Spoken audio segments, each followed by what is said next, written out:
60 రోజుల్లో మీతో ఇంగ్లీష్ అద్భుతంగా మాట్లాడిస్తాం. వెంటనే కాల్ చేసి జాయిన్ అవ్వండి. హలో నమస్తే, వెల్కమ్ టు సుమన్ టీవీ. నా పేరు కీర్తి.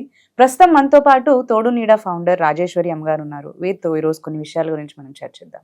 హలో అమ్మ, నమస్తే. నమస్తే అమ్మా. మనం ఇప్పుడు చూస్తున్నాము భార్యాభర్తల మధ్యలో మోసాలు జరగడం, లేదంటే రిలేషన్షిప్స్ లో అయినా కానీ బ్రేకప్స్ అని అవి ఇవి చూస్తూ ఉంటాం. ఇలాంటి టైంలో మగవాళ్ళు ఏదైనా మోసం జరిగినా కానీ మూవ్ ఆన్ అయిపోతారు, తట్టుకుని త్వరగా బయట పడతారు అనమాట. అంటే ఫ్రెండ్స్ తోటో ఏదో ఒక అడిక్షన్ వల్ల కొంచెం జరిగిపోతూ ఉంటారు. కానీ ఆడవాళ్ళు అలా కాదు, దాన్నే పట్టుకుని ప్రాకులాడుతూ దాని నుంచి త్వరగా బయట పడలేకపోతున్నారు. అవును, ఎలా దీన్ని ఎలా సహజంగా ఏంటంటే ఆడవాళ్ళ మనసు చాలా సున్నితమైంది.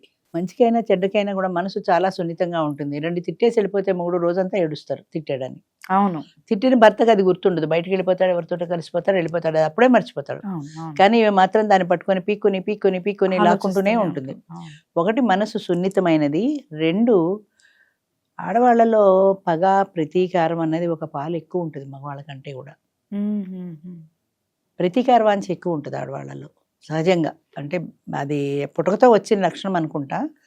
మగవాళ్ళల్లో ఉండే క్షమించే శక్తి ఆడవాళ్ళలో చాలా మందిలో ఉండదు. అది ఒప్పుకోరు. కానీ అది ఇప్పుడు చూడండి, మహాభారతం ఉంది. మహాభారతంలో ద్రౌపదికి చాలా అవమానం జరిగింది. దుశ్శాసనుడు చీరలు ఒలిచాడని చాలా అవమానం జరిగింది.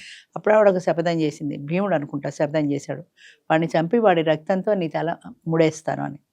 అప్పటి వరకు ఆవిడ జుట్టు విరబోసుకునే ఉంది ఆయన వచ్చి చేసేదాకా. అది భీముడే చేశాడు. కాకపోతే ఈవిడైనా సరే అలాంటి ప్రతిజ్ఞ చేసేదే ఏదో ఒకటి. అలాగే మనం పురాణాల్లో చూసుకున్నా కూడా ఒకళ్ళిద్దరు, నాకు గౌకని స్టోరీస్ గుర్తు రావట్లేదు, ఇలాంటి అంటే ఆ పగ ప్రతీకారంతో ప్రతీకార వాంఛతో రగిలిపోయే స్త్రీలు ఉన్నారు. పాండవులమ్మ ఆమె కూడా తను కూడా వాళ్ళ పిల్లల్ని చంపినప్పుడు అదే శపిస్తుంది కదా, పాండవుల్ని శపిస్తుంది కదా. అవును, ఇలాంటివి జనరల్ గా ఆడవాళ్లలో సహజ లక్షణాలు వస్తాయి. మనం చాలా చోట్ల వింటూ ఉంటాం, అసూయ 6 పాళ్ళు, ఏడు పాళ్ళు ఆడదానికి ఉన్నాయి అని. ఏడుపు అనేది తిరుగులేని ఆయుధం. అంటే సున్నితమైన మనసు వల్ల మనసుకి ఏ కొంచెం కష్టం కలిగినా సరే ముందు కళ్ళంట బటబట నీళ్లు గారిపోతాయి. ఒక మనిషిని పోగొట్టుకున్నప్పుడు ఎలా ఏడుస్తారో అలాగా జీవితంలో ఏ కష్టం వచ్చినా సరే బటబట నీళ్ళు వచ్చేస్తాయి, అభిమానం దెబ్బతింటుంది. మగవాళ్ళకి అలా కాదు, వాళ్ళకి తట్టుకునే శక్తి ఉంది, వాళ్ళు తట్టుకోగలుగుతారు. అంచేత తొందరగా వాళ్ళు బయటపడరు. ప్రేమ ఉన్నా బయటపడరు, కోపం ఉన్నా బయటపడరు. కోపం ఉంటే తొందరగా బయటపడతారు కొద్దో గొప్ప. ప్రేమ ఉంటే ఇప్పుడు ఈ కూర బాగుంది అని చెప్పిన మొగుళ్ళ కంటే కూర బాగలేదని తిట్టిన మొగుళ్ళు ఎక్కువ ఉంటారు. ఎందుకనంటే బాగున్నప్పుడు ప్రత్యేకంగా చెప్పేదే ఉంది, బాగుంది కదా అని అనుకుంటారు. కానీ బాగుందన్న ఒక్క మాట అంటే అవతల వ్యక్తి ఎంత సంతోషిస్తుంది అన్నది ఆలోచించరు వాళ్ళు. అంచేత మగవాడి మనసు కొంచెం స్ట్రాంగ్ ఉంటుంది అలాంటి విషయాల్లో. ఆడదాని మనసు చాలా బేల అన్నారు, అందుకే ఆడదాన్ని చాలా బేల అని. అంటే చిన్న చిన్న వాటికి కూడా తట్టుకోలేదు, ఏ పాటి కష్టం వచ్చినా సరే తట్టుకోలేక ఏడుస్తుంది. మెంటల్లీ స్ట్రాంగ్ అయి ఉండొచ్చు కానీ ఆ మూమెంట్లో మాత్రం తట్టుకోలేక చాలా బాధపడుతుంది. అంచేత ఆడదాని మనసు చాలా బేలగా ఉంటుంది.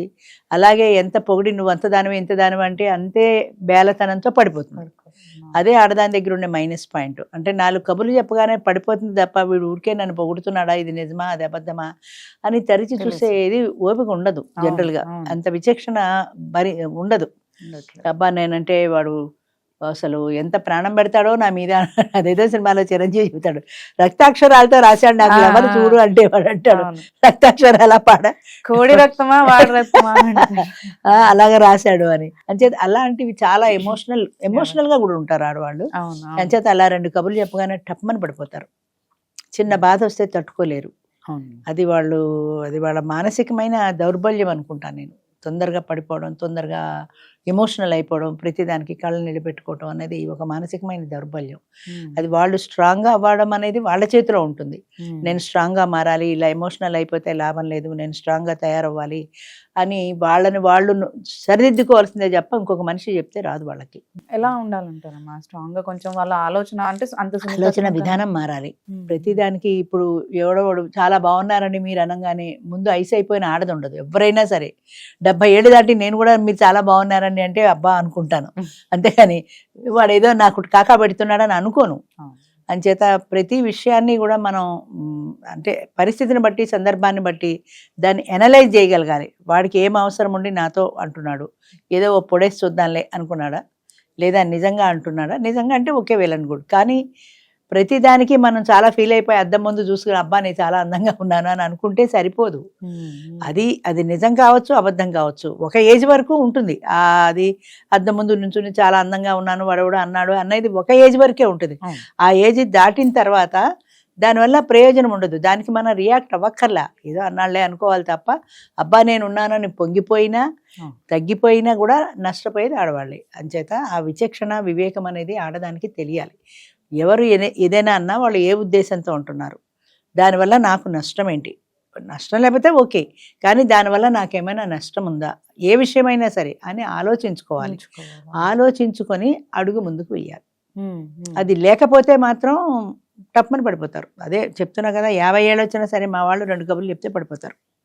ఎన్నిసార్లు చెప్తాను, అలా పడిపోకండి. వాడు అవసరం కొద్దీ వాడు ఏదో మాట్లాడతాడు. ఇప్పుడు భోజనాలు మేడం బయటికి వెళ్ళి భోంచేద్దాం రండి అంటాడు కొద్దిపాటి ఆ పరిచయంలో, ఆవిడ వెళ్ళిపోతుంది అంతే. అంతకుముందు నువ్వు చాలా బాగున్నావని ఏదో 2 కబుర్లు చెప్పాడు కాబట్టి టప్మని పడిపోయింది, భోజనానికి వెళ్తుంది. అక్కడితో ఆగుతుందా? అది ఆగదు. అంచేత అసలు అది మీరు అవకాశం ఎందుకు ఇస్తారు మీరు వాళ్ళకి? ఇప్పుడు నేను ఒకసారి మీ దాంట్లోనే చెప్పాను అనుకుంటా, 30 సంవత్సరాల వయసులో నేను బయటకు వస్తే 2 కిలోమీటర్లు నడిచి వెళ్ళాలి స్కూల్కి, నేను ఉద్యోగం చేసే చోట.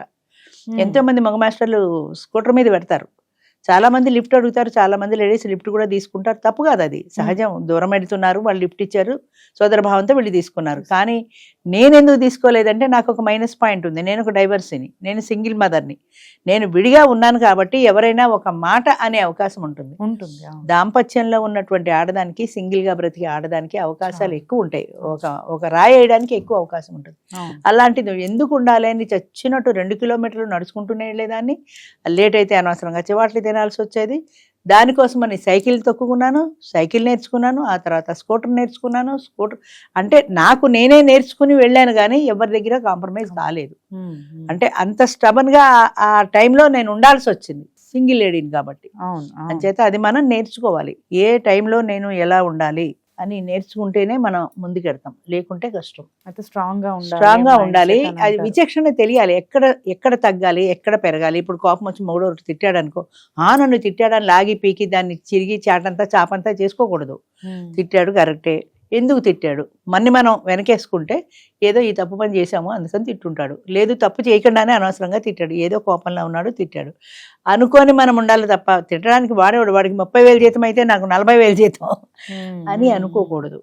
హెచ్చు తగ్గులు గురించి మనం మాట్లాడుకుంటే చాలా వెళ్తాయి. అంచేత ఎవరు ఎక్కువ ఎవరు తక్కువ అనే దానికంటే కూడా ఇద్దరం కలిసి సంసారం చేస్తున్నాం. ఆ 2 ఎడ్లు సరిగా ఉంటేనే బండి పెడుతుంది. వీడిటు పోతే బండి పోదు కదా.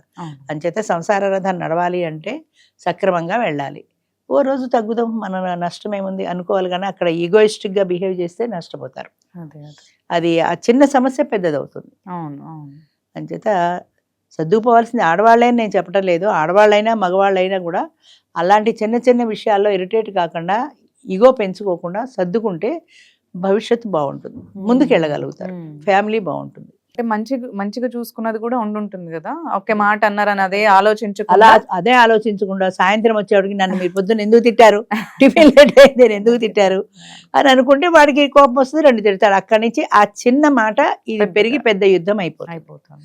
అంచేత ఒక్క క్షణం తగ్గగలిగితే, అలాగే సాయంత్రం మీరు లేటుగా ఎందుకు వచ్చారు, పార్టీకి ఎందుకు వెళ్ళారు, అక్కడి నుంచి ఇది యుద్ధమే కదా. అంతే, ఎవరి స్వతంత్ర వాళ్ళకు ఉంటూనే మళ్ళీ ఇద్దరు కలిసి ఉండడం, అదే అద్భుతమైన దాంపత్య జీవితం. అంటే ఎవరి స్వతంత్ర వాళ్ళు నిలబెట్టుకుంటూనే, ఎవరి వ్యక్తిత్వం వాళ్ళు నిలబెట్టుకుంటూనే ఒకరి కోసం ఒకరు బ్రతకడం అన్నది. మన దేశం చూడండి, భిన్నత్వంలో ఏకత్వం అంటాం. ఒక్కొక్క స్టేట్లో ఒక్కొక్క లాంగ్వేజ్ మదర్ టంగ్ ఉంది, అయినా కూడా అంతా కలిపి భారతదేశంగా ఉంది. అంచేత భిన్నత్వంలో ఏకత్వం లాగా రకరకాల సాంప్రదాయాలు, రకరకాల కట్టుబాట్లు, రకరకాల రాష్ట్రాలు, రకరకాల లాంగ్వేజ్లు ఇన్ని ఉన్నా కూడా ఎక్కడున్నాము అంటే భారతదేశంలో ఉన్నాం, కలిసి ఉండగలుగుతున్నాం. ఆ భిన్నత్వంలో ఏకత్వం అనేది ఉండాలి మనుషులకు. అది. థ్యాంక్ యూ అమ్మా. Thank you.